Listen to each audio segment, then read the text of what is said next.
The jacana's feet enable it to literally walk on water plants, where it can find many kinds of insects to feed upon.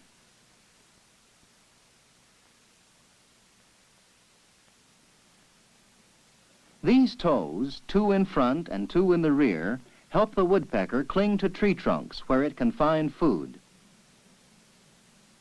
Talons like these, sharp and strong, enable the hawk to be one of the top carnivores in the environment in which it lives.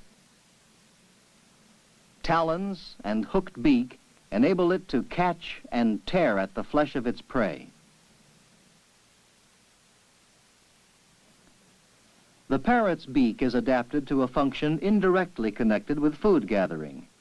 It helps the parrot to move around on tree limbs where it usually lives.